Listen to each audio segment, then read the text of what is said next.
Good morning, everyone. I thought I would come to you today in a different capacity to show other things that go on in the business. So today, instead of educating you on topics like healing and dreams and soul retrieval, I thought we'd look at the other side of some of the things I do. Bring out the creative part in me. So not only is it involved in writing, but I do other things that keep me occupied and are fun to do. Like I said, we're going to keep this fun. So today, we're going to showcase some of the items that I make so that you can see what I do to keep myself sane. So these are some of the Smudge Fans. Let me get the price tag out of the way so you can look at it a little closer. Those are wild turkey feathers. And there's a beautiful little bear there. And this is cholla. This is what the cactus looks like after it's died and lost all its prickly stuff. Then I take it and sand it down for it to express itself, because you never know how a piece. See, I'm telling you, the girl loves the camera.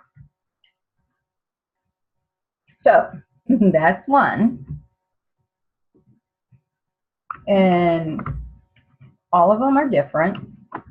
The wood comes out different.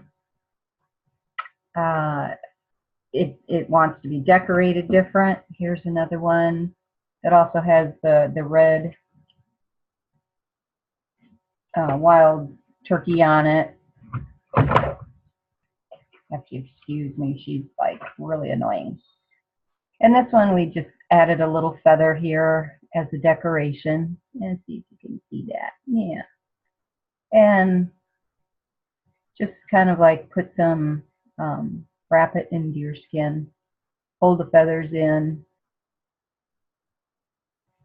And so when you're smudging or doing, whenever you do a ceremony, or you just feel stuck energy around you, and especially if you have loose white sage or sage in a bowl, and you hold it up to your heart, the first thing you do is take that and go over your crown as you clear the energy off of you. And then, of course, you go down the rest of your body. These I call them smudge wands. Some people just call them feather wands. But you can also use them. We use them in shamanic practice when you're testing somebody's aura to see if it's open or not. And if somebody is carrying a lot of love and their energy is strong, that feather will show it. If your energy is weak and there's an intrusion or something, you can actually feel the drop in the energy in the feather as you're going over somebody, if you're smudging somebody else. So that's another one. Then let's get into it. So different. This one again has the wild turkey and then the regular turkey feathers on it. So you can see that one. And this one has a different color of the deer skin on it. But if you look in the bottom, there's a beautiful crystal point. Now this, by doing this, amplifies the energy. It amplifies the clearing. It amplifies the ceremony that you're doing by having that crystal put in there. So that's another one.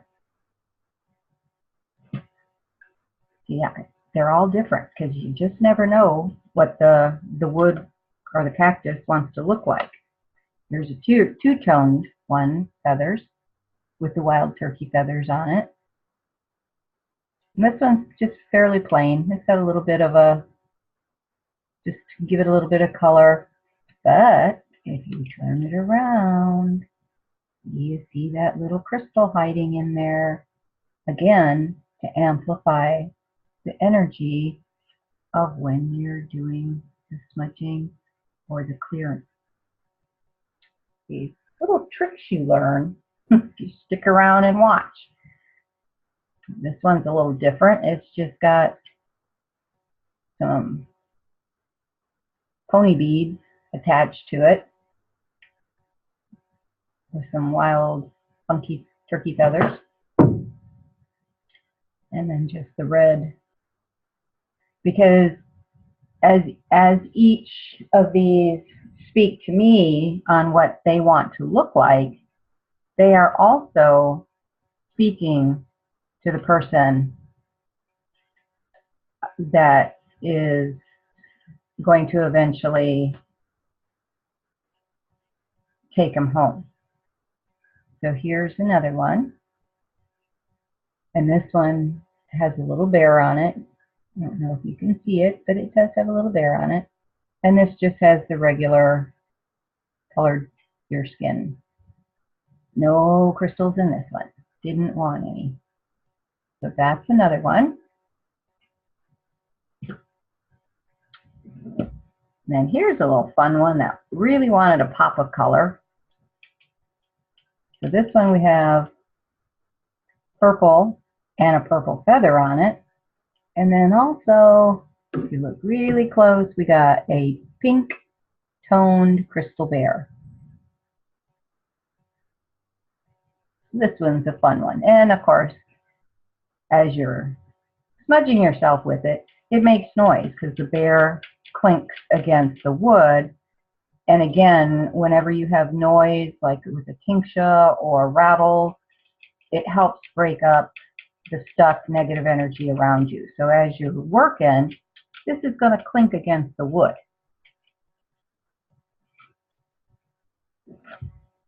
And then this is a beautiful little one. Again, with some beads that I found in Sedona when I was wandering through one of the shops up there. And then it has a little bone kind of style bead in the middle. Again, with the wild turkey feathers. And this one too, if you look closely, it has a crystal in it. But this is just a one feather, very simple, very, very easy to use. And then finally, the other style that I make is the bigger, more ceremonial style fan. And that would be something like this. It's got a very distinct handle to hold on to as you're dancing. It's very more of a, it's called a smudge fan also, but it's more of a ceremonial type where you use it in dances, you do it in different ceremonies, but you'll see a lot of people at powwows when they're dancing, they will have these. This particular one has an arrowhead on it. And of course with these, there are like two different styles that you can get of the handle. This is the one that just comes flat across. There is a different one that I get once in a while if I can find them that's more at an angle. But this is the only one I have of this right now, so this is the only one I can show you. So that is a delve into a little bit of the fun side of the business where I get to really get my creative juices going. In another short video that I'll be putting together shortly, we're going to look at some of the medicine bags that I make, or spirit bags, whatever you choose to call them. Again, they're all decorated differently. They're all hand sewn, but they're all decorated differently. But for now, we're just going to look at the Smudge Fans. And if you do want more information about them, feel free to put a comment down below. You can go on to that particular website, which is www.shamancraft with an S at the end of the craft.com. And you'll see other items out there. The medicine bags are out there. The smudge fans are out there. And I think there's some chokers and stuff, which I'll be showing those to you too. But this is just an introduction to another side of me and what I do. And again, it's also educational because I do teach people how to make them, what they're for, what the different elements on each of these are, because there's a reason that the traditional natives use them. And so in order to understand what I do totally, you have to know this part of me also, because it is very creative, very fun part of my job. And I get paid for it. So, you can't complain. Wouldn't do you any good anyway. So anyway, that's a quick short trip through the land of smudge fans. Like I said, if you have any questions, feel free to put a comment below. And if you want more information about them or what I do and how I do it, you can go on to the Shaman Crafts website and you'll learn more information on there about the process. I thank you, and I hope you have a very, very wonderful day, and we'll talk soon. Bye for now.